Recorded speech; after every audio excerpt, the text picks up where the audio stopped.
এক মিনিট, আপনি ঠিকই দেখেছেন, শহরের মেয়রের বিয়ে। কনেও এসেছে, তবে কনের পরিচয় শুনলে হয়তো চা খেতে খেতে কাশিও দিতে পারেন আপনি। কারণ বিয়ের কনে মানুষ নয়, একটি কায়মান, মানে ছোট্ট প্রজাতির কুমির।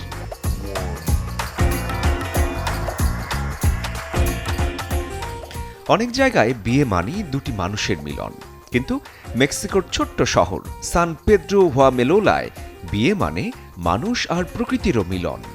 এখানে প্রতি বছর শহরের মেয়র ড্যানিয়েল গুতিয়েরেজ বিয়ে করেন একটি কায়মানকে।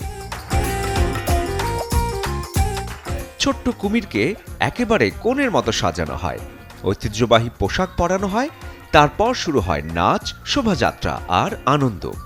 বিষয়টা আমাদের কাছে শুনতে যতটা অদ্ভুত, শহরবাসীর কাছে ঠিক ততটাই স্বাভাবিক।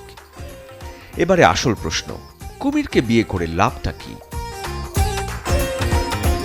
স্থানীয় চন্টাল ও ওয়াভে আদিবাসীদের বিশ্বাস, এই কায়মান ধরিত্রী মাতার প্রতীক, আর শহরের নেতার সঙ্গে তার এই প্রতীকী বিয়ে বয়ে আনে ভালো বৃষ্টি, ভরপুর ফসল, মাছের প্রাচুর্য আর পুরো সম্প্রদায়ের সুখ সমৃদ্ধি।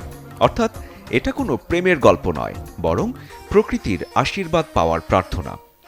অনুষ্ঠানে অংশ নেয়া এক সম্প্রদায়ের প্রতিনিধি বলেন, এই বিয়ে মানুষের কল্যাণ, বৃষ্টি, ফসল আর আনন্দের প্রতীক। Bienestar a la comunidad para que llueva, para que tenga productos, para todo, a los encantos. Por eso আরেকজন জানান, তাদের কাছে প্রকৃতি রক্ষা শুধু দায়িত্ব নয়, জীবনযাপনেরও অংশ। পাহাড়, বন আর পরিবেশের সঙ্গে ভারসাম্য বজায় রাখাই তাদের সবচেয়ে বড় অঙ্গীকার। Afortunadamente, gracias a Dios, aquí en nuestra comunidad siempre ha prevalecido eso porque siempre somos uno de los pioneros de conservar lo que es la naturaleza, respetar lo que es la naturaleza. গবেষকদের মতে এই ঐতিহ্যের শিকড় স্প্যানিশদের আগমনেরও বহু আগে। শত শত বছর ধরে এটি চলে আসছে, আর নতুন প্রজন্ম একই উৎসাহে সেই রীতি ধরে রেখেছে। শেষ পর্যন্ত এই গল্পে কুমিরের বিয়ে ছাপিয়ে সবচেয়ে বড় বিষয় হলো, একটি ছোট্ট শহর আজও বিশ্বাস করে, মানুষ যদি প্রকৃতিকে সম্মান দেয়, তাহলে প্রকৃতিও মানুষকে উজাড় করে দেয়।